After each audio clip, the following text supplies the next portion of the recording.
Good evening, everybody. This is Muftau Nabila Abdullah YouTube channel. I come your way once again because some stories have been making airwaves in the Ghanaian media this morning, or should I say today. One of them has to do with the Black Stars AFCON 2019 budget and the exclusive story that I broke on Kwesi TV this morning regarding Kwesi Nyantakyi's appeal case at the Court of Arbitration for Sport. First, let me take them one after the other, and I'm going to start with the Black Stars AFCON 2019 budget. First of all, the reported figure out there is $8 million for the 2019 AFCON that will be staged in Egypt. Last week, Friday, the draw was done. Ghana now know their opponent. They are playing defending champions Cameroon, Benin, and Guinea-Bissau in Group F. The interim management committee of the Ghana Black Stars, headed by GMPC Chief Executive Officer Dr. KK Sapon, have reportedly, in conjunction with the Normalization Committee, headed by Dr. Kwesi Appiah, tabled a budget of $8 million that has been approved by government for the 2019 African Cup of Nations.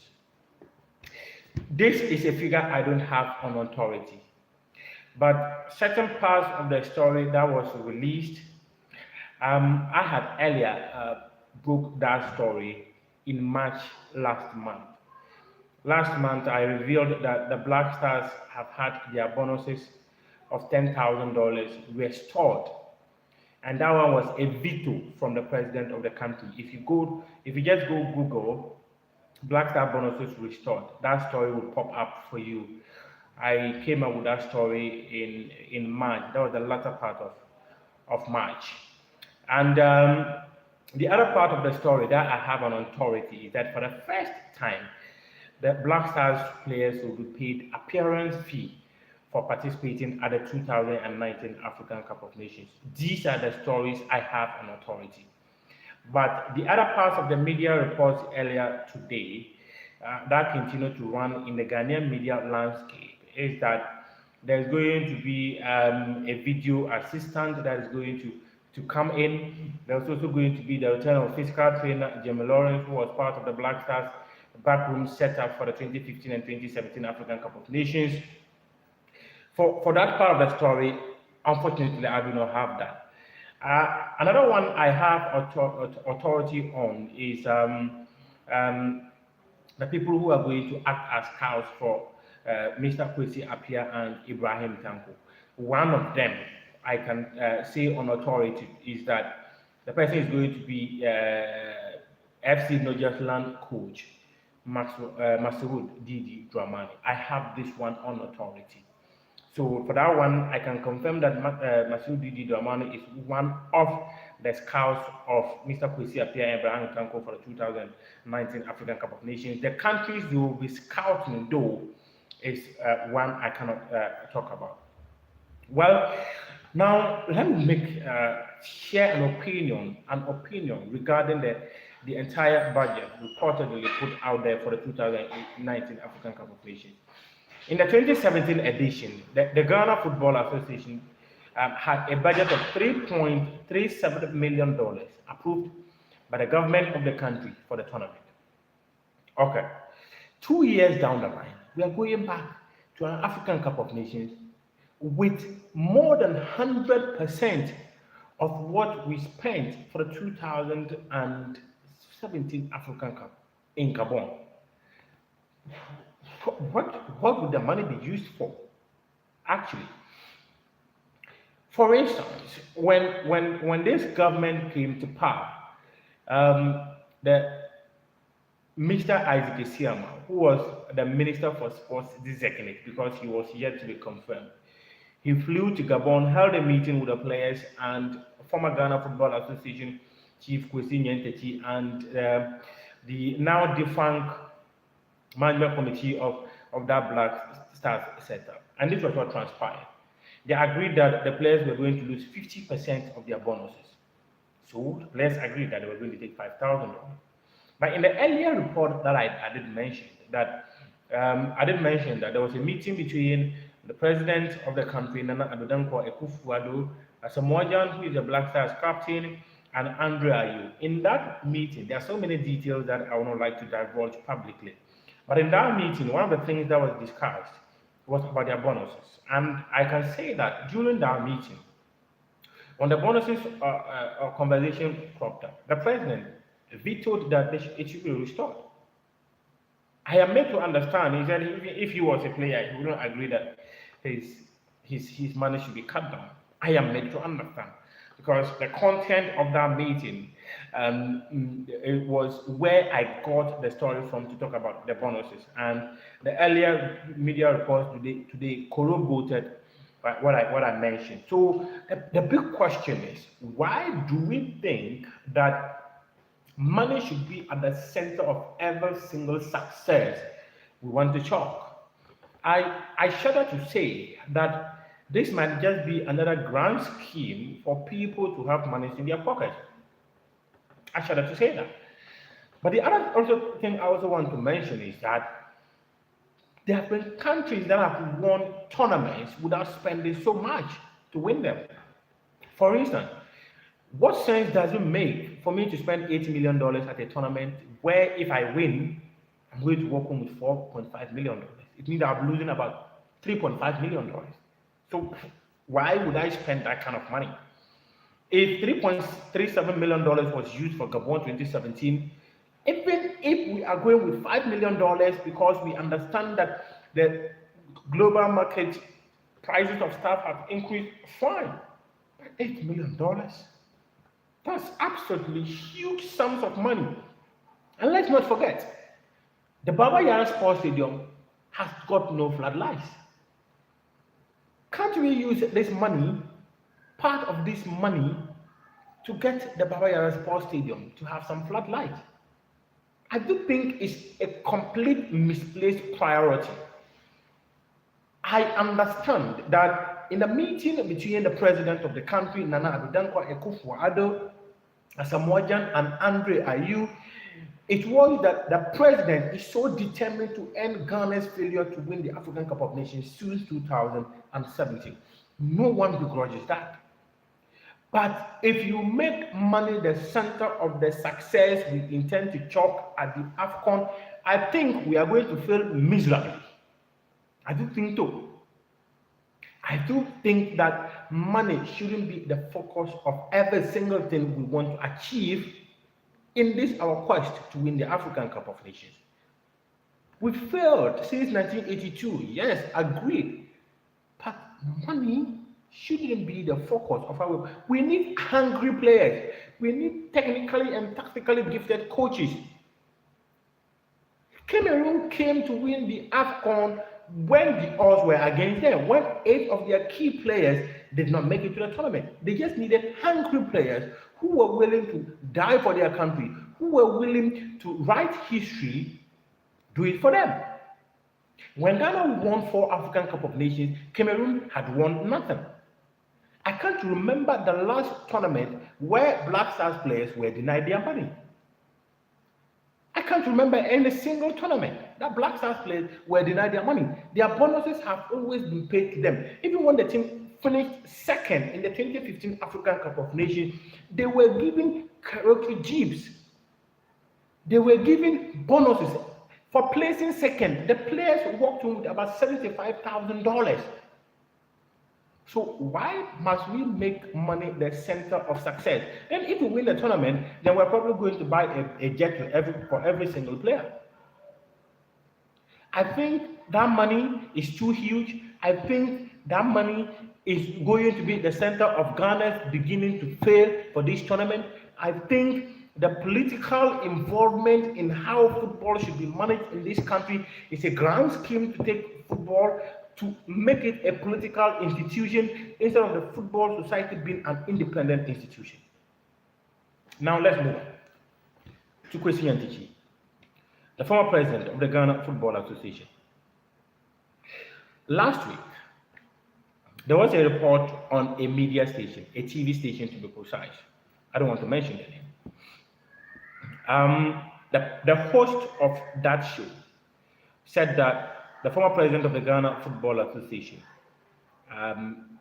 appeal at the Court of Arbitration for Sport has failed. That was last week, Thursday. On Friday, I decided to write to the Court of Arbitration for Sport. And this was my interest. I wanted an update regarding the appeal that has been tabled before them. Yesterday at about 6:57 p.m., I got a reply from the Court of Arbitration for Sport. I had earlier, even on this platform, mentioned that I had written to FIFA regarding certain things relating to Ghana football, and I just needed an update. And if I get it, I was going to come back here and give it to you. Today, I'm here to give it to you. I've already uploaded the story I did for Kwesi TV. It's on this very channel. It is titled "Cars Yet to Set Date for Kwesi Nyantakyi's Appeal Hearing." So, the Court of Arbitration for Sport told me that, yes, proceedings are currently ongoing, but they've not set a specific date yet for when the case will be heard. What it means is that the appeal that was filed before the highest sporting adjudicating body about 5 months ago is yet to be heard by the Court of Arbitration for Sport. Sources close to Kwesi Nyantakyi have also told me that FIFA have not even replied to Kwesi since he tabled the appeal. CAS has not even replied to Kwesi since he filed the appeal. That is the latest regarding Kwesi Nyantakyi's decision to appeal the lifetime ban that was imposed on him by the by the Independent Ethics Committee of FIFA. He was also fined 500,000 Swiss francs following the premiere of Analysis Expose on June 6. And then on June 7, June 6 was dubbed number 12. June 7 was on the BBC, dubbed Betraying the Game. And FIFA, the Independent Ethics Committee of FIFA, on October 30, 2018, gave Nyantakyi a lifetime ban, and he reacted swiftly by appealing the decision. That decision is yet to be heard. This, I have it from the Court of Arbitration for Sport. It is an exclusive I am giving to you on this platform. I've already posted the video on this platform. One thing that I cannot leave here without talking about is athletics in the country. The Ghana Athletics Association have also found a way of joining football by deciding that the civic cause is one of the institutions they want to settle their differences. Athletes in this country are struggling due to some individuals' selfish interest. Some individuals within the Ghana Athletics Association, some individuals who are outside or who feel sidelined by the Ghana Athletics Association, all these two institutions, all these two bodies, all these two people, all these two parties are selfish. They don't represent the interests of athletics in the country. The best they do is to make sure that they travel with athletes simply because they know what they stand to benefit without having athletes at the heart of every single thing they do. I remember I was at the Ghana Fastest Human 2019 launch, and the Vice President of the country, Dr. Mahmoud Bawumia, told them to let the interest of Ghana supersede their selfish interest, but they continue to battle at the law courts. They've been to court, if my memory can serve me right and it's not failing me, for about 7 times, and the case is yet to be heard. I did a story. That story is on this very platform, and it is also on my blog called mufnabila.wordpress.com. I intercepted a letter from the IAAF ordering them to proceed to elective Congress. The Congress that some members accused the current executives of the Ghana Athletics Association of manipulating some of the constitution or parts of the regulation governing athletics elections in the country to favor certain individuals. It was a 43 point rate that was tabled before the Accra High Court. And in that, some of the things they mentioned was that the period of which the GA was supposed to organize Congress had elapsed, so they had no locus to organize Congress. They wanted the Ministry of Youth and Sports and the National Sports Authority to set up an interim committee that will handle the affairs of the Ghana Athletics Association until an election was held for new leaders to head the Ghana Athletics Association. Despite the letter, the aggrieved party that is headed by the former chairman of the Ghana Athletics Association, Mr. George Lutrod, they've decided to petition the IAAF that until the anomalies they claim are in the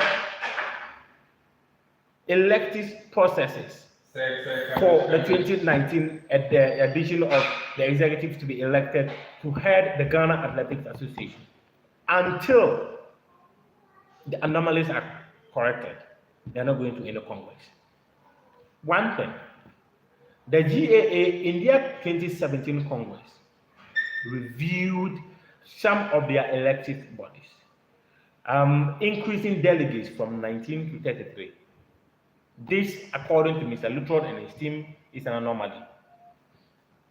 Another one too was that the choice of venue for the elections, which was Tamale. They said Tamale was not a safe place for the election. Fine. Another thing they mentioned was that no one can go for elections for two positions. Okay, this is what the GAA regulation says, per the Constitution I've got. They say there are so many constitutions out there.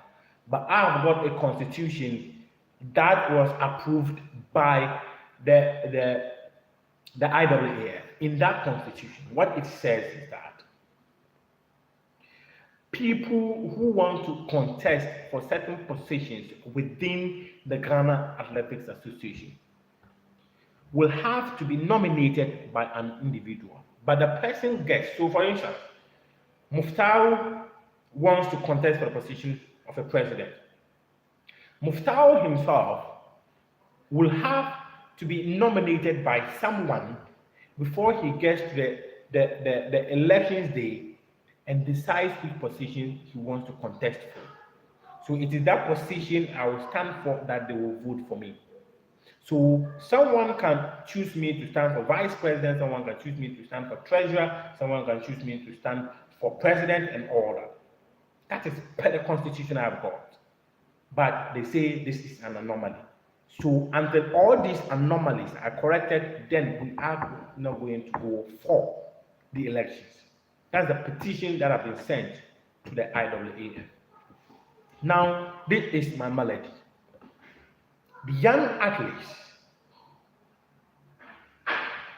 their opportunity of training to compete at the international level has been truncated simply because some people within the athletics governing body have issues.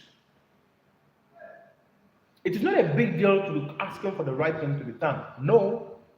But I do think there's a big problem when two parties are refusing to reason beyond themselves. If there are no athletes, if there is no single athlete, we will not have the Ghana Athletics Association. The association exists because there are athletes. So the interest of making sure the athletes have better preparations and performances at international levels, at local levels, at whatever level, should supersede every single individual personal interest. Put that ahead of you. Not you wanting to be president, someone wanting someone out, someone wants to stay in office. So, come on. Of what interest would it be for you to be in office and nothing is happening? You don't have athletes training. You don't have competition for athletes. Of what interest would it be for you? The GAA are currently in Abidjan with 23 different athletes for the Confederation of African Athletics and the 18 and the 20 championship happening in Abidjan. These athletes have not had the best of preparations. The GAA just decided to go to Cameroon for a competition. The SHS athletics zonal game that happened in Kumasi. Then there was another one too in Accra to select athletes, and that is all. Athletes have not had the best of preparations, and they are out there to compete against the best who have had enough preparations. So those who have had enough preparations, they will win, and they will come back and continue to whine about how we continue to fail when we compete against the rest, not knowing that it is our selfish interest that has killed our so much desire to win. Athletes don't manufacture outcome, they prepare for it, and until that happens, we will always continue to struggle.